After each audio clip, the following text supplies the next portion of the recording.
Up next, George Beller is joined by Dr. Eric Bates, professor of medicine at the University of Michigan in Ann Arbor, for a discussion on management of chronic coronary disease, medical therapy versus PCI versus CABG. Welcome to the studio, Eric. Thank you. So tell us, as far as the overall topic of medical therapy versus revascularization of either kind, we've had recent trials like the Courage trial, Barry 2D, and new guidelines and up-to-date guidelines and appropriate use criteria have emerged. Give us a sort of summary where we are now on medical therapy versus revascularization. What are the areas of great interest? We've spent a lot of time in the last 3 decades arguing the comparative advantages of bypass graft surgery versus PCI, and we've missed the dramatic advances in optimal medical therapy. So when we were initially evaluating those strategies, even against medical therapy, in many cases that was an aspirin or a beta blocker. In fact, much of the surgical randomized trial data is based on almost control data. So I think what's changed with Courage and with developments in pharmacotherapy and recognition of lifestyle changes is that medical therapy is really interventional therapy. It's aggressive therapy. It's lifestyle changes, emphasizing the importance of body mass and exercise and diet. It's anti-ischemic therapy with nitrates and beta blockers and calcium channel blockers and maybe ranolazine. And it's very aggressive primary and secondary risk factor control of the major Framingham risk factors with agents that should be titrated to achieve target levels.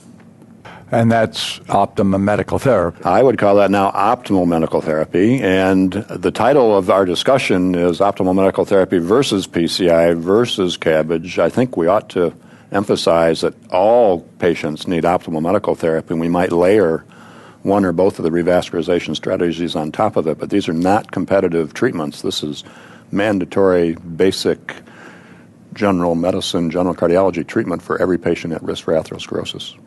Now, we've had a lot of information that have been disseminated recently on left main coronary disease, and now we're talking about PCI versus bypass surgery. Would you like to give us an update on that area?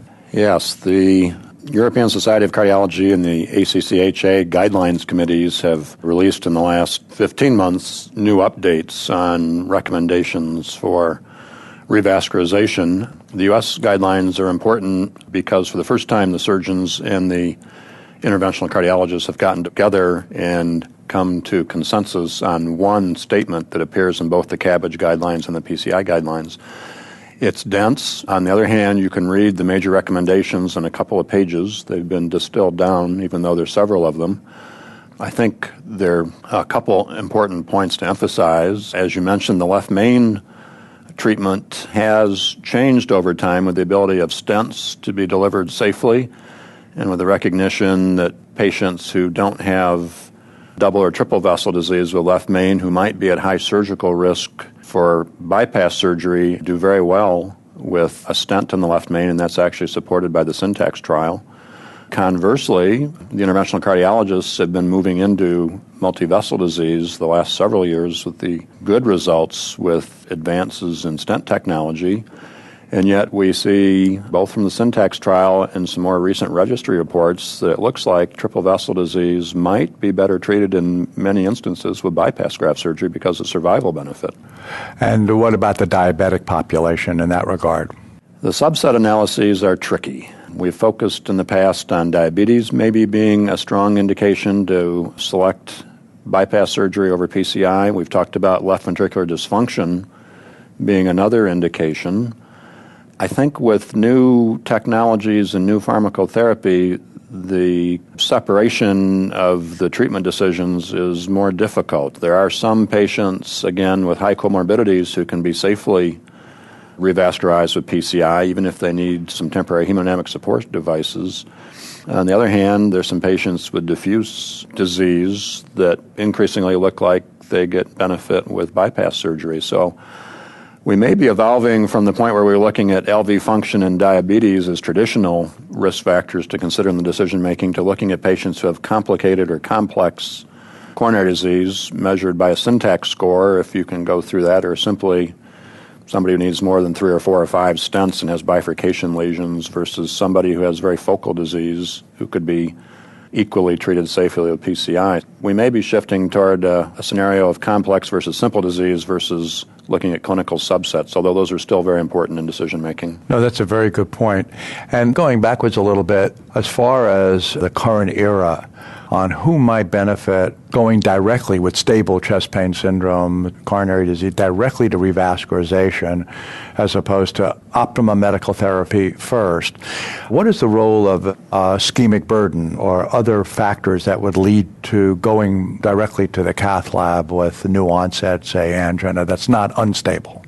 I think there's been a pullback from the aggressive push toward more immediately revascularizing patients to save their lives to a slower decision-making pathway that involves the patients and the surgeons with this so-called heart care team approach. Very clearly, the COURAGE trial and the Barry 2D trial and several previous trials have demonstrated that revascularization does not decrease mortality in patients with stable ischemic heart disease. We're really looking at quality of life, relief of angina, reduction of ischemic burden. We traditionally have thought that that will change their outcome, but we've had trouble demonstrating that in clinical trials. So there definitely has been a pushback on the revascularization community to try medical therapy more aggressively before you cross over to revascularization. Conversely, this heart care team approach now is a Class 1 recommendation in both the European and the North American guidelines, where unless it's a real simple decision, ad hoc PCI probably should be decreased in its use, and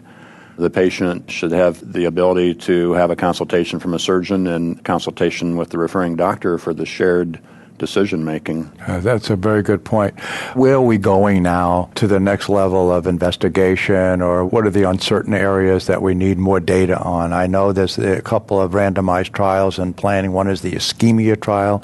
You might mention that. What will that tell us? Where do we go next? Yeah, there's some basic investigations on how we make basic decisions, and there's the high-tech investigation on better stents and revascularization tools. So the common paradigm that we've lived with for decades now is to risk stratify patients based on their exercise test performance and a measure of ischemia by the exercise treadmill test or imaging on top of an exercise test or even pharmacologic stress testing. Right. With data that you've helped to develop and others suggesting that the higher the ischemic burden, the higher the clinical risk for an adverse cardiac event and the stronger the indication to pursue revascularization, and yet that's all based on observational data, and with the advances in optimal medical therapy, we actually now are going to see a current trial testing that hypothesis. So in the ischemia trial, patients are going to be selected who have ischemic symptoms, an objective measure of moderate or severe ischemia on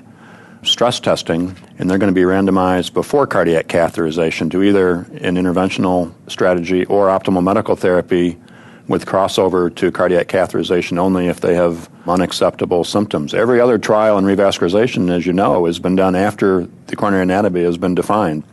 We can be criticized for that because we select out patients who have already been filtered through the cath lab. The ischemia trial is going to give us a lot of good information. Hopefully we'll start soon and enroll many patients so we can get these answers. And finally, what we have now are guidelines and appropriate use criteria to tell us which of these three approaches, although, like you say, everyone should remember optimum medical therapy should be used no matter what other intervention. But you want to make any comments on current changes in guidelines or where we need to go there? Well, it's very difficult to keep track of all the guidelines we're supposed to follow, and now we have performance measures and appropriate use criteria that are also being developed to help improve the quality of the care we deliver. We have to work with them. They give great direction. I think we have to recognize that they are aimed toward improving quality. They have been used for regulatory and reimbursement purposes by some, but if you read the introduction to all the guidelines, these are population-level data interpreted by committees to direct population-level decisions for most patients at most situations. The difficulty we have is taking a simple one-sentence guideline and applying it to decision-making at the patient level. So we can talk about Class 3 recommendations, we can talk about inappropriate utilization of resources, but we have to recognize that there's still an art to cardiology, and the guidelines are to give us direction, and the AUC are to give us direction but we still have to make the best decision for that patient. And now we're supposed to spend more time including the patient and the surgeon in that decision-making process. Great way to end this discussion, because obviously we know that guidelines are more for populations. Every individual patient may not fit exactly a certain criteria. Yeah, we shouldn't be threatened by the guidelines and the AUC documents. We should use them to help find our gaps in our information in our practice and use them to better apply our great cardiology science. They certainly have been helpful, but the more data we get of the kind that you just mentioned, we'll see guidelines change from time to time. Well, thank you, Eric, for sharing this knowledge with us. I appreciate you coming to the studio. My pleasure.